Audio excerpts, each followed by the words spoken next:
ଏଇଟା ହେଉଛି 11 ଅଗଷ୍ଟ ମଙ୍ଗଳବାର ଟାସ୍କ। ଟୋଟାଲ 10 ଘଣ୍ଟା ପାଠ ପାଖାପାଖି ପଢ଼ିବାକୁ ପଡ଼ିବ। ତ ମୁଁ ଏଇଟାକୁ ପଢ଼ି ପାରିଲି ନା ନାହିଁ, ଟାସ୍କ କମ୍ପ୍ଲିଟ୍ କରିପାରିଲା ନାହିଁ, ସେଇଟା ଯଦି ଆପଣମାନେ ଜାଣିବାକୁ ଚାହୁଁଛନ୍ତି ତାହେଲେ ଭିଡ଼ିଓକୁ ଲାଷ୍ଟ ଯାଏଁ ଦେଖନ୍ତୁ।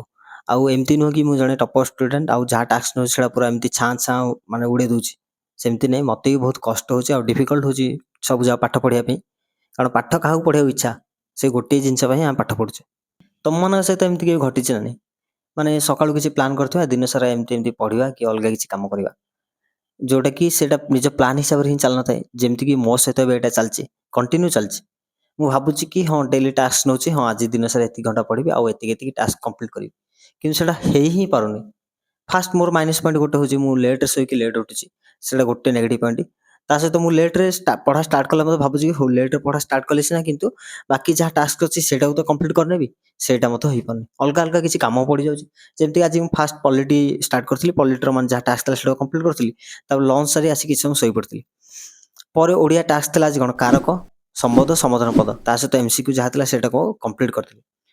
ପରେ ମୁଁ ଇଂଲିଶ ଷ୍ଟାର୍ଟ କରିବାକୁ ଯାଉଛି। ଇଂଲିଶ ଆଜି ଯାହା ଟାସ୍କ ଥିଲା, ଜଣେ ଭାଇଙ୍କ କଲ୍ ଆସିଲା କି ଭାଇ ମୋତେ ଆଜି ଷ୍ଟେସନକୁ ଆସିକି ରିସିଭ୍ କରିବାକୁ ପଡ଼ିବ।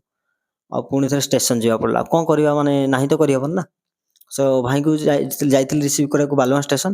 ତ ବାଲୁଗାଁ ଷ୍ଟେସନ ପୁରା ନୂଆ ହେଇଯାଇଛି, ମାନେ ମୁଁ ଯାଇନଥିଲି ବହୁତ ଦିନ ହେଲା, ତ ଏମିତି କିଛି ଦେଖିବାକୁ ମିଳିଲା। ଭଲ ଲାଗିଲା, ଯାହା ହଉ ଆମର ଜିନିଷ ସବୁ ଡେଭଲପ୍ ହେଉଛି। ତ ସେଠୁ ଭାଇଙ୍କୁ ଧରି ରିଟର୍ନ ହେଲାବେଳେ ମିଠା ଟିକେ ଖାଇବାକୁ ଇଚ୍ଛା ହେଲା।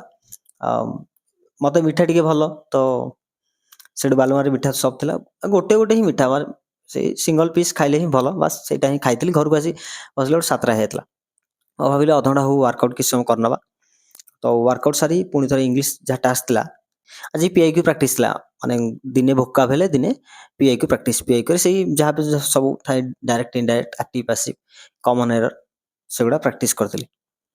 ତ ସେତିକି ସାରୁ ସାରୁ ଗୋଟେ ଘଣ୍ଟାଟେ 1.5 ଘଣ୍ଟା ସରିଲା ପରେ ଡିନର ଟାଇମ୍ ହେଇଗଲା। ଡିନର ସାରି ଆସି ଆଜି ମୁଁ ଭାବିଲି ନାଇଁ ଆଜି ଜଲ୍ଦି ଶୋଇପଡ଼ିବା। ବାକି ଟାସ୍କ ଥିଲା, ଆଜି ତ ଟାସ୍କ ବହୁତ ଗୁଡ଼ିଏ ରହିଗଲା, ଯେମିତିକି MS ୱାର୍ଡ଼ ହଉ, ତା ସହିତ କରେଣ୍ଟ ଆଫେୟାର ହଉ, ସେଗୁଡ଼ାକ ମୁଁ ସାରି ହିଁ ପାରିଲିନି। ସେଥିପାଇଁ ସରି। ଆଉ ଆପଣମାନେ ଡେଲି ଟାସ୍କ କମ୍ପ୍ଲିଟ୍ କରୁଛ ନା ନାହିଁ? ଡେଲି ଟାସ୍କ ନେଇ କମ୍ପ୍ଲିଟ୍ କରିବାକୁ ଚେଷ୍ଟା କରନ୍ତୁ, ନଚେତ୍ ସିଲାବସ୍ କେତିକି ସରିଲା ଆଉ ସିଲାବସ୍ କେତିକି ବାକି ଅଛି ସାରିବା ପାଇଁ, ସେଇଟା ବିଲକୁଲ ବି ଜାଣି ହେବ ନାହିଁ। ତ ଯେଉଁ ମିଷ୍ଟେକ୍ ମୁଁ କରିଛି ସେ ମିଷ୍ଟେକ୍ ଆପଣମାନେ ନ କରନ୍ତୁ, ସେଇଟା ମୁଁ କହିବାକୁ ଚାହୁଁଛି। ଯଦି ଆପଣମାନେ ଡେଲି ଟାସ୍କ ନିଜେ ନ ନେଇ ପାରୁଛନ୍ତି, ମୁଁ କମ୍ୟୁନିଟି ପୋଷ୍ଟରେ ଡେଲି ପୋଷ୍ଟ କରୁଛି ତା ପୂର୍ବ ଦିନ କ'ଣ କ'ଣ ଟାସ୍କ କମ୍ପ୍ଲିଟ୍ କରିବାର ଅଛି। ତ ସେଇଟାକୁ ଆପଣମାନେ ଚାହିଁଲେ ଫଲୋ କରିପାରିବେ।